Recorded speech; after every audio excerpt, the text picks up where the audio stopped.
How are you wonderful people doing? My name is Michael, known as 3rd Gen Gamer, and welcome to my top 5 video. A month ago I posted my top 5 for the worst NPC trainers in Pokemon Sword and Shield. If you've not seen it, definitely go check it out.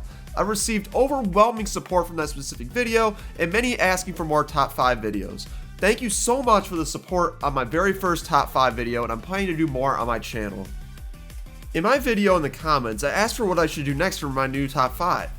And I received tons of requests to also create another video which involves ranking the Max Raid Battle NPCs. This time around, I'll be covering the top 5 best NPC Max Raid Trainers in Pokemon Sword and Shield. Like my other top 5, I'll rank based on 3 criteria.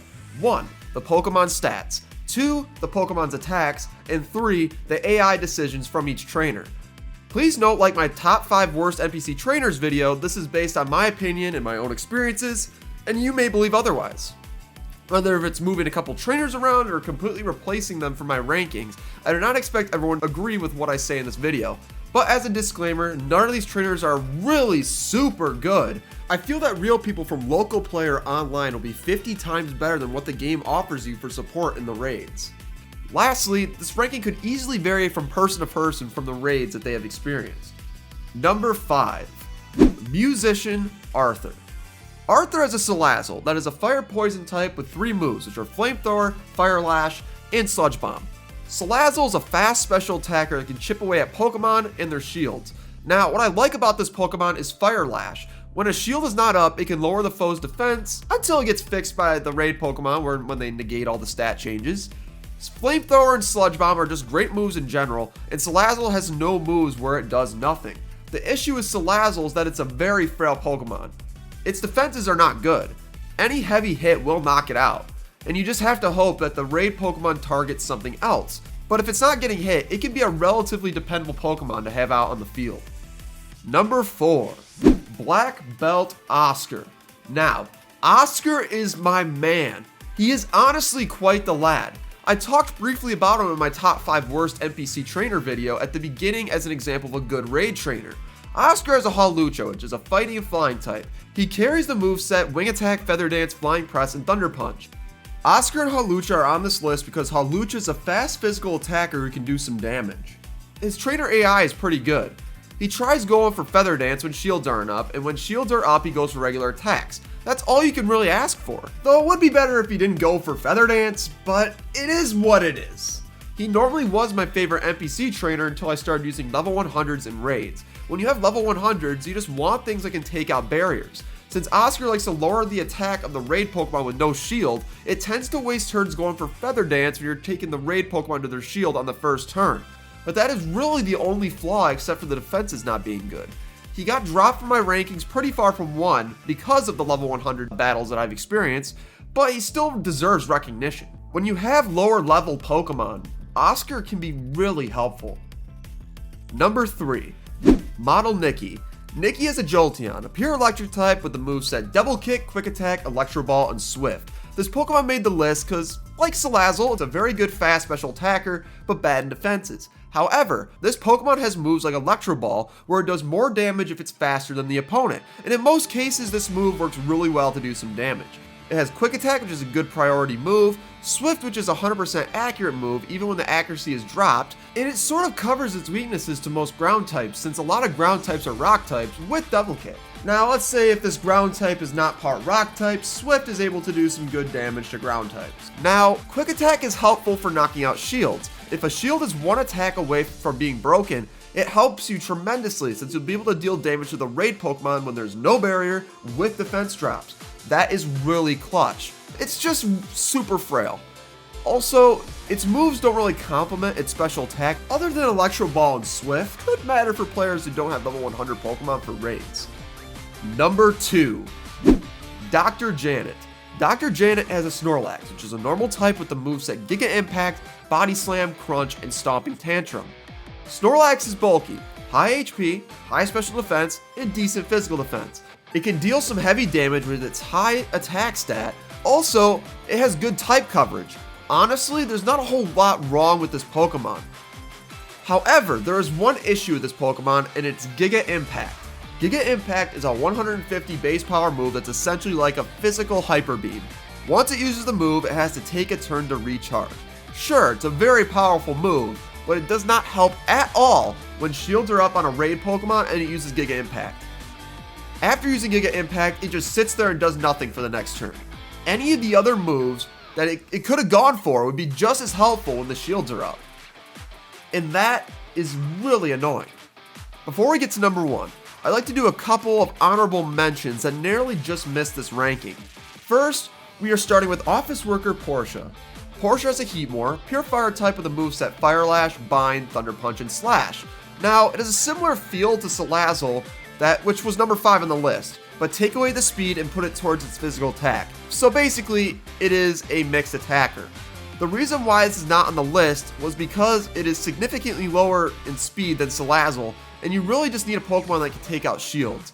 With a base stat speed of 65, it can get outsped and knocked out before it could attack, but it can still be a good Pokemon for raids. Next up is Police Officer Sean with his Torkoal. Yeah, that officer sprite's a tad bit creepy. It's basically staring into your soul. Woo! But let's focus up here. Torkoal is a fire type with the moveset Rapid Spin, Flame Wheel, Flamethrower, and Clear Smog. Now, Torkoal almost made this list because it had some good tricks under its sleeve. Torkoal can cancel out raid Pokemon boosts with Clear Smog, it has all attacking moves, and it also helps power up certain terrible NPC trainers like Madame Sophie with her Maractus, who uses Solar Beam all the time.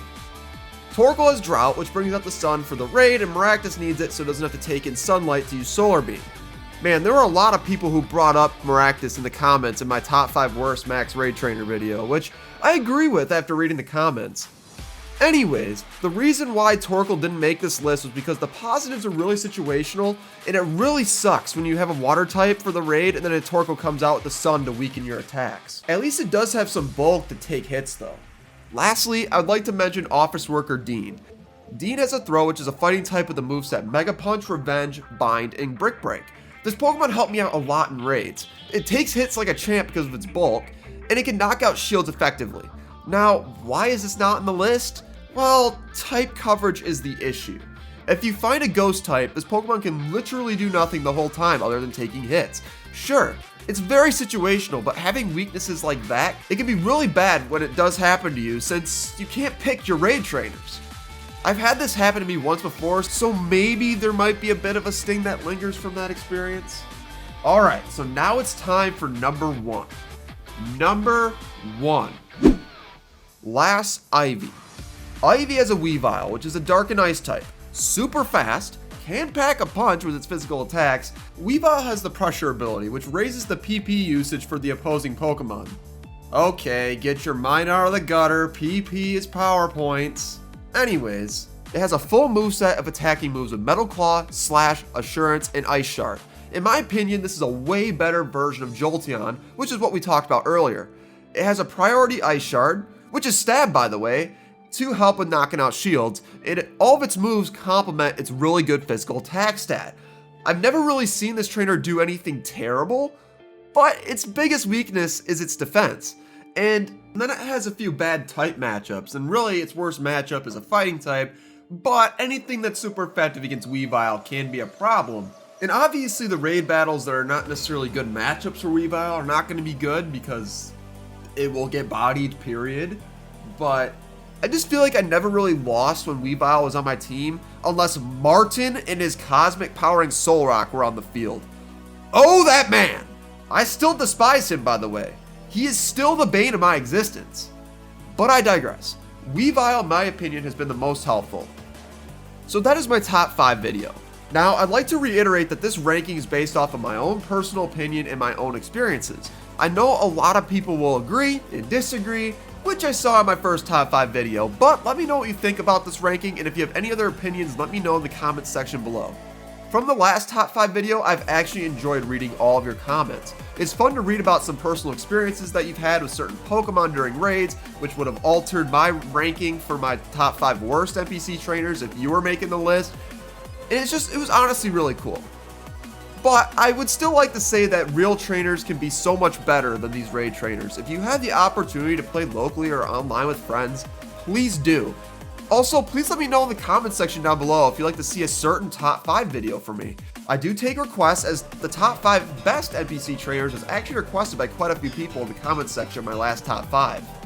If you've enjoyed this video, be sure to hit that like button and that subscribe button for a bunch of Pokemon content, and also hit that bell icon for notifications whenever I upload. I'm planning on doing more top 5 videos, Pokemon challenge videos like my Can You Beat Pokemon Sword and Shield using only a Milcery. I'm going to be doing some shiny hunting streams and various collabs with friends like the Pokemon Emerald 3-Way Versus that I'm doing right now. Thank you so much for watching, everyone. See you guys later.